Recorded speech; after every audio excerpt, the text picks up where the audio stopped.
গত পর্বে আমরা ভ্যাগ্রান্ট এবং ভার্চুয়াল বক্স ইনস্টল করেছি।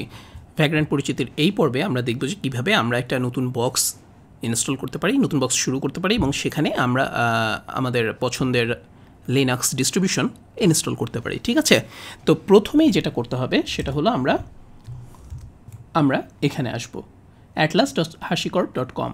ঠিক আছে, আপনি এই ভিডিওর ডেসক্রিপশানে এই সাইটের লিঙ্কটা পাবেন। তো এখানে এসে আমরা এই যে দেখেন উবুন্টু ট্রাস্টি 64 লেখা আছে, তাই না? এটা হচ্ছে আসলে মেশিনের মানে বক্সের নাম। আমরা এটাকে কপি করব।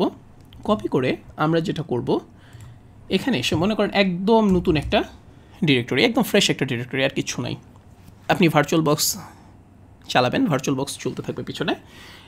এই অবস্থায় আপনি যেটা কমান্ড দেবেন সেটা হচ্ছে ভ্যাগ্রান্ট। সব কিছু যদি ইনস্টল করা থাকে তাহলে আপনি ভ্যাগ্রান্ট বক্স লিস্ট এই কমান্ডটা দিলে আপনি দেখতে পাবেন যে আপনার মেশিনে আসলে কী কী বক্স আছে। আমি উবুন্টু আর ট্রাস্টিটা আগেই ইনস্টল করে রেখেছি, কিন্তু আপনি যেহেতু প্রথমবার করবেন, আপনি যেটা করবেন সেটা হচ্ছে ভ্যাগ্রান্ট ইনিট, এই যে উবুন্টু আর ট্রাস্টি 64। ঠিক আছে, ওইখানে সাইটে যেই নামটা ছিল ঠিক সেই নামটা এখানে দেবেন। এটা যখন আপনি দিয়ে এন্টার দেবেন তখন ভ্যাগ্রান্ট এখানে একটা ভ্যাগ্রান্ট ফাইল তৈরি করবে। দেখেন এই ভ্যাগ্রান্ট ফাইলের ভিতরে বিভিন্ন ধরনের কনফিগারেশন লেখা আছে, আমরা কনফিগারেশনে পরে যাব। তো এই অবস্থায় যখন আপনি ইনিট করে ফেলেছেন, ইনিশিয়ালাইজ করে ফেলেছেন, এখন আমাদের কাজ হবে ভ্যাগ্রান্ট আপ এই কমান্ডটা দেয়া। ভ্যাগ্রান্ট আপ দেওয়া মানে হচ্ছে প্রথমবার সে পুরো মেশিনটা ইনস্টল করবে এই উবুন্টু ট্রাস্টি দিয়ে, আর এরপর থেকে যখন আপনি ভ্যাগ্রান্ট আপ দেবেন তার মানে হচ্ছে জাস্ট মেশিনটা অন হবে। সো এখন যদি আমার মেশিনে যেহেতু ইনস্টল করা আছে সেজন্য এটা খুব তাড়াতাড়ি হয়ে যাবে, কিন্তু আপনাদের মেশিনে প্রথমবার একটু টাইম লাগবে, কারণ হচ্ছে এই বক্সটার সাইজ অলমোস্ট লাইক 350 কি 400 মেগাবাইট। সো একবারই এটা ওয়ান টাইম একবার ডাউনলোড হয়ে যাবে। তো আমার মেশিনে যেহেতু ইনস্টল করা আছে আপনি দেখেন যে কীভাবে এটা ইনিশিয়ালাইজ হয়। 1 মিনিটের মতো একটু টাইম দিতে হবে। ঠিক আছে,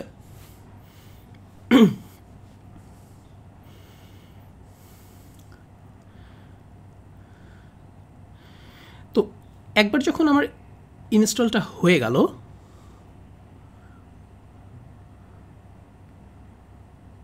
আমি কিন্তু ইচ্ছা করলে শুধু যে এখানে আপনি একটু সাইটে আসি, এখানে কিন্তু আপনি দেখতে পাচ্ছেন যে বিভিন্ন ধরনের অন্য ওয়েসগুলো আছে। ঠিক আছে, উবুন্টু আছে, সেন্ট ওয়েস আছে, ডেবিয়ান আছে। আপনি এখানে ডেবিয়ান লিখে সার্চ করতে পারেন,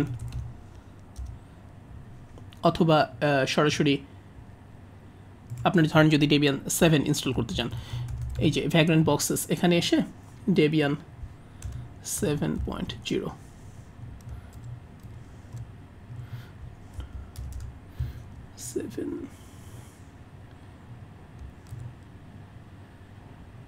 ধরেন এখানে অনেকগুলো পাপেট, এই যে এটা তো ভিএমওয়্যারের ভার্চুয়াল বক্স সেটটা, আপনি ধরেন এখানে ডেবিয়ান 7.6 আছে। আপনি সবসময় দেখুন প্রোভাইডারের জন্য অবশ্যই ভার্চুয়াল বক্স থাকে, 7.7 আছে, 7.8 আছে। AMD 64 কি ইন্টেল, এটা কোনো ব্যাপার না, AMD 64টা নামালেও কোনো সমস্যা নেই, কারণ যেহেতু পুরো জিনিসটা আসলে ভার্চুয়াল। ওকে, সো স্কুইজি আছে, পাপেট আর শেফ, এই যে কথাগুলো দেখছেন এগুলো আসলে প্রভিশনিং টুল। সো আপনি ইচ্ছা করলে এগুলো নামাতে পারেন, কোনো অসুবিধা নেই, নামালে অটোমেটিক্যালি এরা প্রভিশন হয়ে যাবে। তবে আমি প্রেফার করি মিনিমাল, একদম জাস্ট বেয়ারবোন অপারেটিং সিস্টেম বক্সটা ইনস্টল করা। ঠিক আছে, তারপরে আমি তার উপরে যা যা আমার দরকার আমি ইনস্টল করে দেবো। তো এখানে এখন ইনিশিয়ালাইজ হচ্ছে, ব্যাস ইনিশিয়ালাইজ হয়ে গেল। এই অবস্থায় আমার কিন্তু মেশিন রেডি। এখন আমি যদি মেশিনে লগ ইন করতে যাই তাহলে যেটা করব সেটা হলো ভ্যাগ্রান্ট SSH।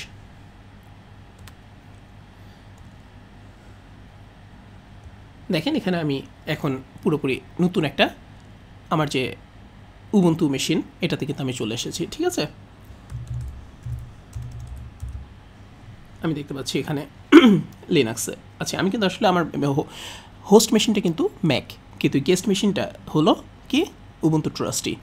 হোস্ট মেশিন হচ্ছে যেখানে আপনার নিজস্ব অপারেটিং সিস্টেম, আপনি কম্পিউটারে আপনার যে অপারেটিং সিস্টেম সেটা হচ্ছে হোস্ট মেশিন, আপনার কম্পিউটার। আর গেস্ট মেশিন হচ্ছে যে এগুলো ভ্যাগ্রান্ট একটা বক্স।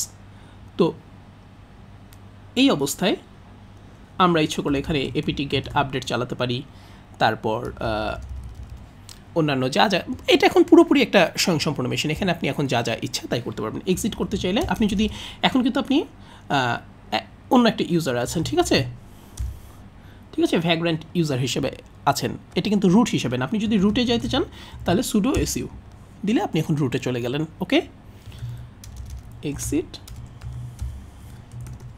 এখন আপনি ভ্যাগ্রান্ট থেকে বের হয়ে গেলেন। ভ্যাগ্রান্ট ssh এই কমান্ডটা দিলে আপনি আপনার ভ্যাগ্রান্ট মেশিনে লগ ইন করতে পারবেন। তো আশা করি এই পর্বটা আপনার ভালো লেগেছে। জাস্ট একটু বলে রাখি, সেটা হচ্ছে আমরা কি করলাম, আমরা হচ্ছে ভ্যাগ্রান্ট ফার্স্টে আমরা যেটা করলাম সেটা হচ্ছে ইনিট করলাম হাসিকর্পের সাইটে যেই নামটা ছিল সেগুলো দিয়ে, এই নামটা দিয়ে আমরা ভ্যাগ্রান্ট ইনিট করলাম। এরপর আমরা কি করলাম, এরপর আমরা ভ্যাগ্রান্ট আপ কমান্ড দিলাম। তো প্রথমবার ইনিটে কিন্তু একটু বেশি টাইম লাগবে, আমি বলেছি যেহেতু এই 400 মেগাবাইটের ফাইলটা ডাউনলোড হবে। এরপর থেকে আর এরপরে মেশিনগুলো আপনি যখন কনফিগার করবেন তখন কিন্তু আর ঝামেলা হবে না। প্রত্যেকবার অবশ্যই খেয়াল রাখবেন যেন সম্পূর্ণ নতুন একটা মেশিন, নতুন একটা ফোল্ডারে আপনি ভ্যাগ্রান্ট ইনিটের কাজটা করেন, ঠিক আছে? সো নেক্সট পর্বে আমরা এই মেশিন নিয়ে আরও কিছু জিনিস দেখব। সাথে থাকার জন্য ধন্যবাদ।